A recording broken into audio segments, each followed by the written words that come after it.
हमारे साथियों, नमो बुद्धाय, जय भीम। आज के अम्बेडकर संदेश में आपका हार्दिक स्वागत है। आज के अम्बेडकर संदेश में हम बात करेंगे अंतिम अम्बेडकर संदेश की। बाबा डॉक्टर अम्बेडकर, संपूर्ण वाङ्मय खंड 7, क्रांति तथा प्रतिक्रांति, बुद्ध अथवा कार्ल मार्क्स। अंतिम संदेश का मतलब सारांश के तौर पर लेंगे आज के अम्बेडकर संदेश को और इसमें जानेंगे बुद्ध अथवा कार्ल मार्क्स। बुद्ध के समक्ष कार्ल मार्क्स का जो सिद्धांत है वो निरर्थक सिद्ध हो गया। आखिर कैसे और क्यों?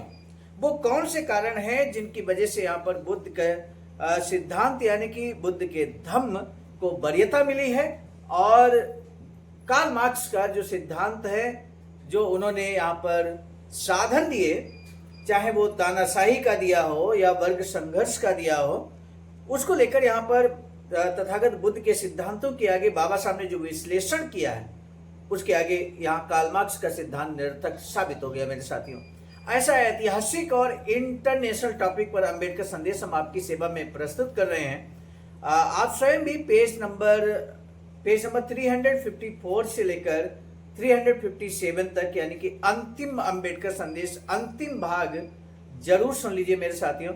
लेकिन उससे पहले बाबा साहब के एक बड़ा महत्वपूर्ण कोटेशन है, हम आपके समक्ष रख दें। बाबा साहब लिखते हैं कि हिंदू जिसे धर्म कहते हैं वह सामाजिक आदेशों और निषेधों का पुलिंदा है। धर्म का मूल्यांकन सामाजिक मानदंडों से किया जाना चाहिए जो सामाजिक आचार विचारों पर आधारित है।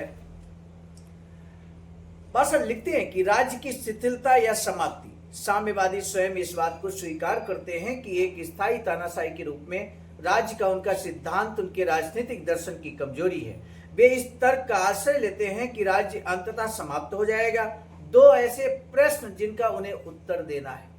कार्ल मार्क्स और उनके अनुयायियों को, साम्यवादियों को, दो ऐसे प्रश्न यहाँ पर बाबा साहब ने उठाए हैं जिनका उत्तर उन्हें साम्यवादियों को देना है। पहला प्रश्न है, राज्य समाप्त कब होगा? जब वह समाप्त हो जाएगा तो उसके स्थान पर कौन आएगा? ये पहला प्रश्न है। प्रथम प्रश्न के उत्तर में कोई निश्चित समय नहीं बता सकते।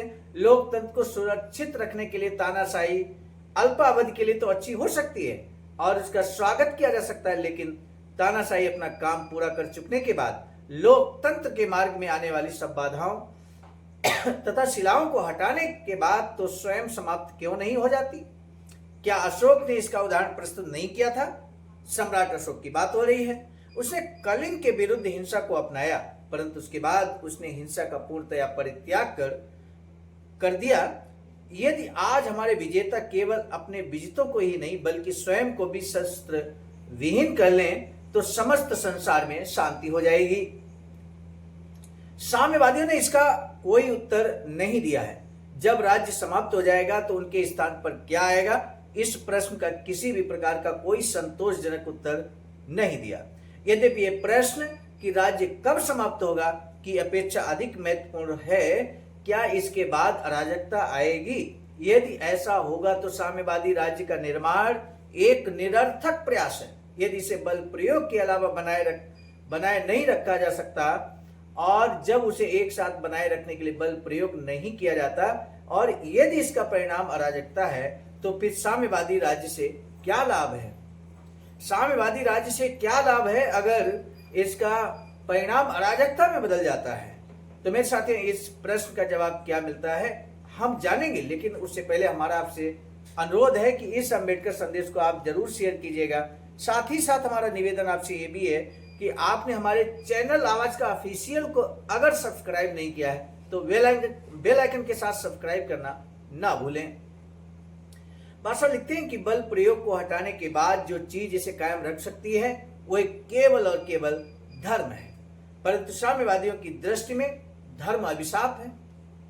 धर्म के प्रति उनमें घृणा इतनी गहरी बैठी है कि वे साम्यवादियों के लिए सहायक धर्मों तथा जो उनके लिए सहायक नहीं है उन धर्मों के बीच भी भेद नहीं करेंगे। साम्यवादी ईसाई मत के प्रति अपनी घृणा को बौद्ध धर्म तक ले गए हैं। उन्होंने इन दोनों के बीच अंतर की जांच करने का भी कष्ट नहीं किया। साम्यवादियों ने ईसाई मत के विरुद्ध दोहरे आरोप लगाए हैं। ईसाई मत के विरुद्ध उनका प्रथम आरोप यह था कि वह लोगों को परलोक के प्रति सजग तथा इस लोक में दरिद्रता भोगने के लिए बाध्य करता है, जैसा कि बौद्ध धर्म की उक्तियों से देखा जा सकता है। ऐसा आरोप बौद्ध धर्म के विरुद्ध नहीं लगाया जा सकता, क्योंकि बौद्ध धर्म में लोक परलोक की बात नहीं होती मेरे साथियों। परलोक के प्रति सजग या इस लोक में दरिद्रता भोगने के लिए ऐसा बाध्यता बौद्ध धर्म में बात नहीं होती मेरे साथियों। यूसाई धर्म में इस तरह की बातचीत होती है, लेकिन साम्यवादियों ने ईसाई धर्म और बौद्ध धर्म में अंतर करने का कष्ट नहीं उठाया, दोनों में यूं कहें कि सही विश्लेषण नहीं किया, मूल्यांकन नहीं किया। ये बात बाबा साहब कहते हैं।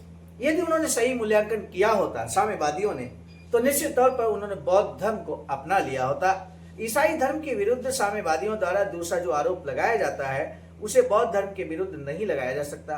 दूसरा आरोप क्या है जानना बहुत जरूरी है। इस आरोप को संक्षेप में इस प्रकार कहा जाता है कि धर्म जनता के लिए अफीम है। धर्म जनता के लिए अफीम है। यह आरोप ईसा के पर्वत प्रवचन यानी कि सरमन ऑन द माउंट पर आधारित है, जो बाइबल में मिलता है। ये निर्धन, दरिद्र तथा दुर्बल के लिए स्वर्ग के द्वार खोलता है। बुद्ध के उपदेश में पर्वत प्रवचन नहीं मिलता। उनकी शिक्षा व उपदेश धन व संपत्ति अर्जित करने से संबंधित है।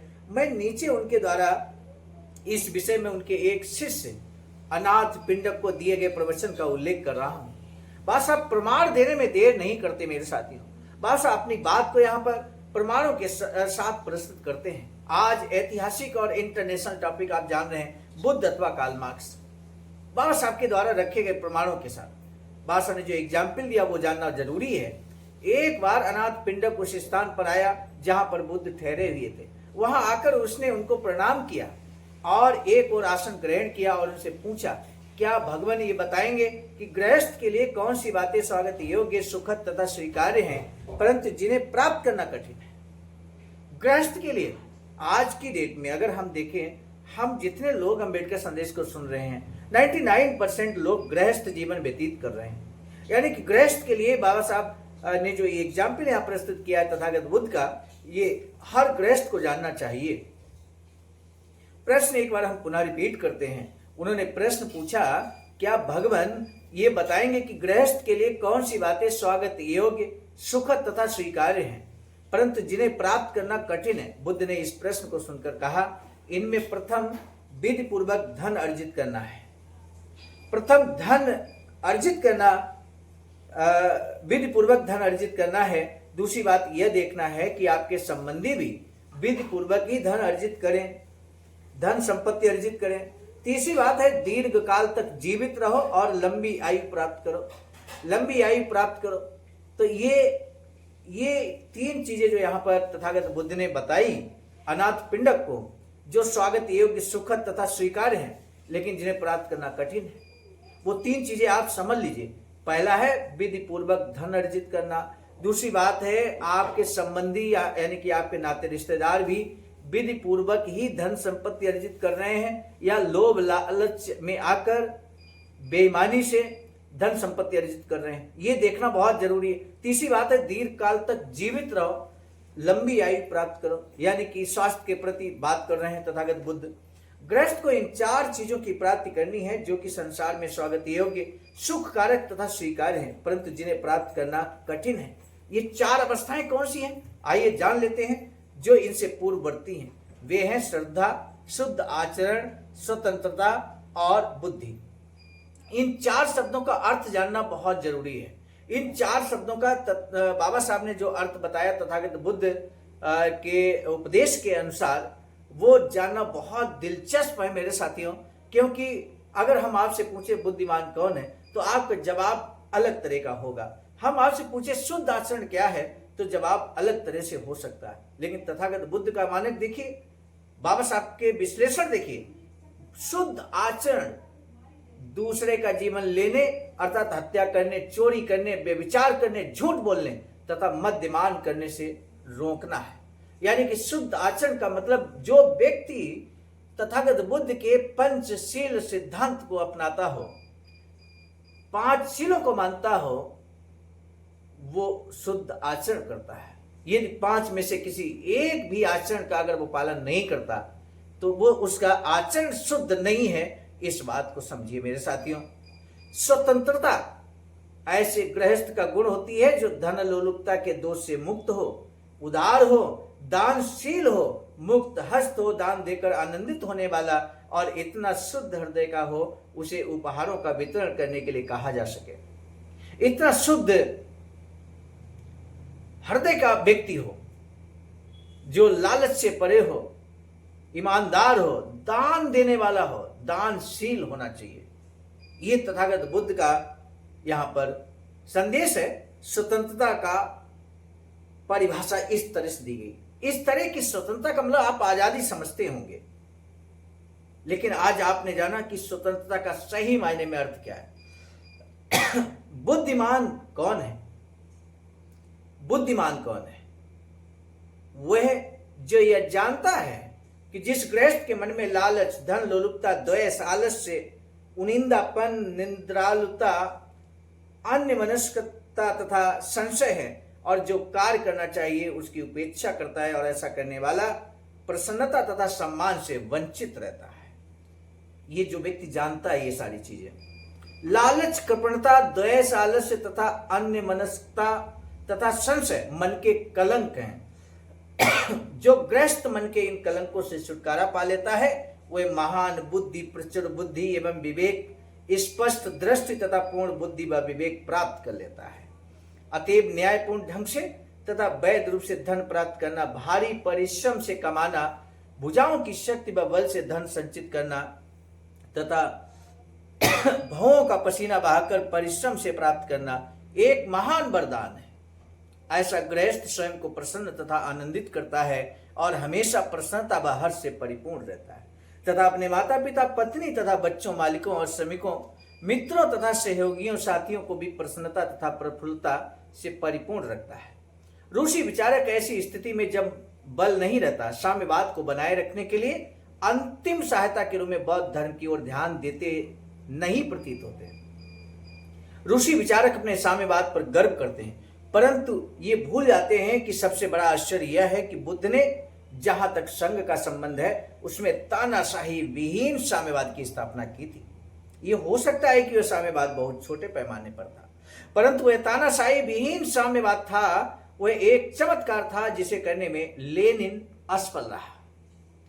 बुद्ध का तरीका अलग था। उनका तरीका मनुष्य के मन को परिवर्तित करना, उसकी प्रवृत्ति व स्वभाव को परिवर्तित करना था, ताकि मनुष्य जो भी करे वह उसे स्वेच्छा से बल प्रयोग या बाध्यता के बिना करे। मनुष्य के चित्त, वृत्ति व स्वभाव को परिवर्तित करने का उनका मुख्य साधन उनका धम्म था तथा धम्म के विषय में उनके सतत उपदेश थे। बुद्ध का तरीका लोगों को उस कार्य को करने के लिए वे जिसे पसंद नहीं करते थे बाध्य करना नहीं था, चाहे वह उनके लिए अच्छा ही क्यों ना हो। उनकी पद्धति मनुष्यों की चित्त, वृत्ति व स्वभाव को बदलने की थी, ताकि वे उस कार्य को स्वेच्छा से करें जिसको वे अन्यथा न करते। यह दावा किया गया है कि रूस में साम्यवादी तानाशाही के कारण आश्चर्यजनक उपलब्धियां हुई। इससे इनकार नहीं किया जा सकता। इसी कारण मैं ये कहता हूं कि रूसी तानाशाही सभी पिछड़े देशों के लिए अच्छी व हितकर होगी, परंतु स्थायी तानाशाही के लिए यह कोई तर्क नहीं है। मानवता के लिए केवल आर्थिक मूल्यों की आवश्यकता नहीं होती, इसके लिए आध्यात्मिक मूल्यों को बनाए रखने की आवश्यकता भी होती है। स्थायी तानाशाही ने आध्यात्मिक मूल्यों की ओर कोई ध्यान नहीं दिया और उनकी ओर ध्यान देने की इच्छुक भी नहीं है। कार्लाइल ने राजनीतिक अर्थशास्त्र को सुअर दर्शन की संज्ञा दी है। कार्लाइल ने राजनीतिक अर्थशास्त्र को सुअर दर्शन की संज्ञा दी है। कार्लाइल का कहना वास्तव में गलत है, क्योंकि मनुष्य की भौतिक सुखों के लिए तो इच्छा होती ही है, परंतु साम्यवादी दर्शन समान रूप से गलत प्रतीत होता है, क्योंकि उनके दर्शन का उद्देश्य सुअरों को मोटा बनाना प्रतीत होता है, मानो मनुष्य सुअरों जैसे हैं। यानी कार्ल मार्क्स के सिद्धांत को देखिए कितना यहां पर निरर्थक साबित हो चुका है तथागत बुद्ध के धम्म के सामने। मानो मनुष्य सूरों जैसे हैं। मनुष्य का विकास भौतिक रूप के साथ साथ आध्यात्मिक रूप से भी होना चाहिए। समाज का लक्ष्य एक नवीन नींव डालने का रहा है, जिसे फ्रांसीसी क्रांति के द्वारा संक्षेप में 3 शब्दों भ्रातृत्व, स्वतंत्रता तथा समानता कहा गया है। इस नारे के कारण ही फ्रांसीसी क्रांति का स्वागत किया गया था। वह समानता उत्पन्न करने में असफल रही।